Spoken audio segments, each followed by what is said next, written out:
যেখানে আল্লাহ সুবহানাহু ওয়া তাআলা আমাদেরকে জানিয়েছেন যে আমি তো তোমাকে শুধু পৃথিবীতে পাঠিয়েছি কেন, যাতে করে তুমি দিন প্রতিষ্ঠিত করবে।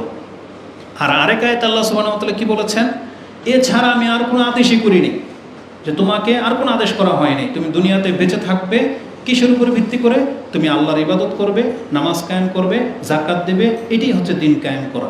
যেমন সূরা আল বাইয়িনাত ৯৮ নম্বর সূরা, তার ৫ নম্বর আয়াত আল্লাহ বলেছেন যে আমি অন্য কোনো আদেশ করিনি, ওমা উমিরু ইল্লা লিয়াবুদুল্লাহ মুখলিসিনা লাহুদ্দিন, আমি তো মানুষকে শুধু এই জন্য একটা আদেশ করেছি যে সে আমার ইবাদত করবে অন্তরকে খালেস করে দিয়ে। তার মানে সে এখানে কোনো শিরিক করতে পারবে না, কোনো রিয়ার অন্তর্ভুক্ত করতে পারবে না, অন্তরে সে ওটাই রাখবে যে সে ইবাদত করে শুধু আমার জন্য, দান করলে সেটাও আমার জন্য, সালাত পড়তেছে সুন্দর করে সেটাও আমার জন্য, অন্যকে দেখানোর জন্য না, সিয়াম রাখবে সেটাও আমার জন্য। মানে ইসলামের যত ভালো দিকগুলো আছে, রাস্তা থেকে একটা কাটা ফেলে দেওয়া বা রাস্তা উন্নয়নমূলক কাজ করে দেওয়া, কাউকে পানি খাওয়াচ্ছে, কাউকে কম্বল দিচ্ছে, আল্লাহ বলতেছেন আমি শুধুমাত্র আদেশ করেছি তুমি যতটুকু পারো করো, কিন্তু যতটুকু করো কার জন্য করো, একমাত্র আল্লাহর জন্য। ওমা উমিরু ইল্লা লিয়াবুদুল্লাহ মুখলিসিনা লাহুদ্দিন, একবারে দিনকে খালেস করে মানে অন্তরকে আল্লাহর জন্যে করা, এটাই হচ্ছে আদেশ। তারপর আল্লাহ কি বলেছেন, মুখলিসিনা লাহুদ্দিন হুনাফা, খালেসভাবে, যেভাবে ইব্রাহিম আলাইহিস সালাম ছিলেন। ওয়ায়ুকিমুস সালাহ, তারা শুধু নামাজ কায়েম করবে, ওয়ায়ুতু যাকা, এবং সে যাকাত দেবে, ওয়ায়ুতু আজ যাকা ওয়াজালিকা দীনুল কাইয়িমা। এটা বলার পর আল্লাহ বলে দিয়েছেন এটাই হচ্ছে দিন কায়েম করা। তার মানে যেই ব্যক্তি এই সাধারণত এই ৫ ওয়াক্ত সালাত আদায় করেন, যাকাত ফরজ হয়েছে দিয়েছেন, রমজান মাসে সিয়াম রেখেছেন, আর হজ যেহেতু জীবনে একবার যেই দিন আপনি করে নেবেন, তার মানে আপনি হলেন দিন প্রতিষ্ঠিতকারী। এটা অনেক বড় একটা ব্যাপার।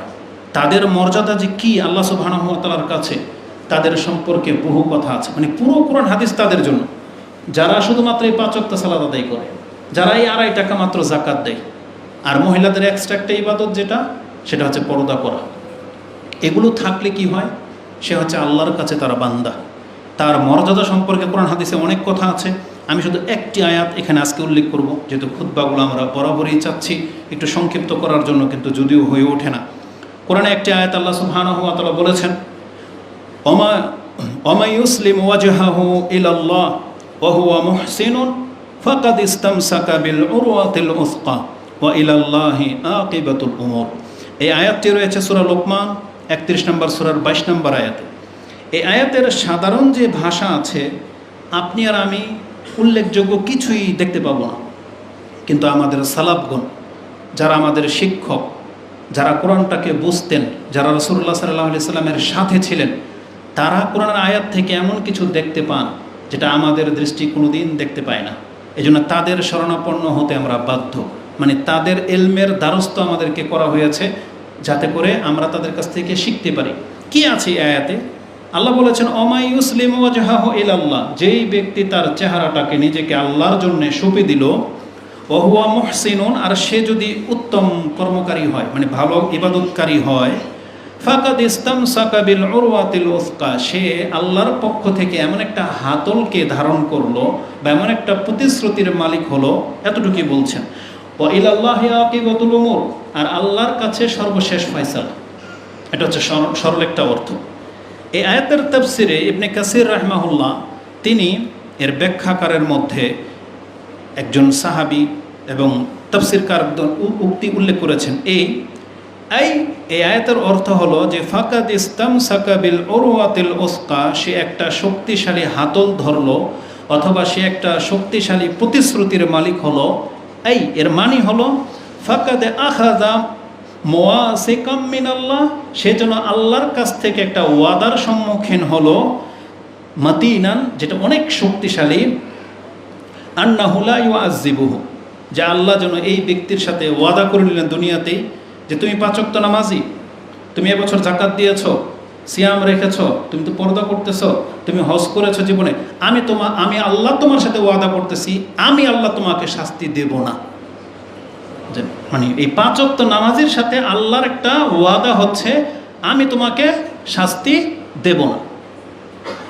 তাহলে আল্লাহ যদি কারোর সাথে ওয়াদাটা করে, কারণ অথচ আমরা সবাই শাস্তির হকদার, কারণ আমাদের সবার দ্বারা পাপ হচ্ছে, ভুল ত্রুটি হচ্ছে। কিন্তু আল্লাহ এই অপরাধীদের সাথে ওয়াদা করতেছেন, যদি তুমি 5 ওয়াক্ত নামাজি হও এই ফিতনার যুগেও, তুমি যদি পর্দাকারী হও, তুমি যদি হালাল খাওয়া ব্যক্তি হও, তুমি যদি ইসলামের এই মোটামুটি এই জিনিসগুলো পালন করো, তাহলে আমি আল্লাহ তোমার সাথে ওয়াদা করতেছি যে আমি তোমাকে শাস্তি দেব না।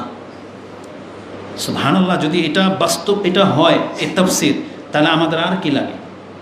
আমরা যদি আল্লাহর পক্ষ থেকে এই গ্যারান্টি পেয়ে যাই যে আমাদের ভুল ত্রুটির কারণে আল্লাহ আমাদেরকে শাস্তি দেবে না, তাহলে আমি মনে করি 5 ওয়াক্ত নামাজীদের জন্য এর চাইতে বড় পুরস্কার আর কিছু হইতে পারে না।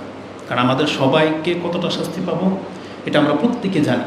আমাদের খারাপ এটা আল্লাহ জানে, আমরা জানি। যদিও মানুষ জানে না আমরা কত বড় পাপী, প্রতিনিয়ত কত পাপ হয়।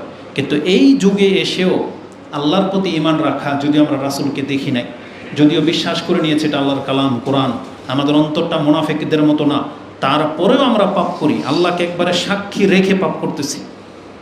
কিন্তু আল্লাহ সুবহানাহু ওয়া তাআলা মানুষের ফিতরত হিসাবে আমাদের পাপগুলো হয়তো মাফ করবেন যদি আমরা আল্লাহর কাছে তওবা করি।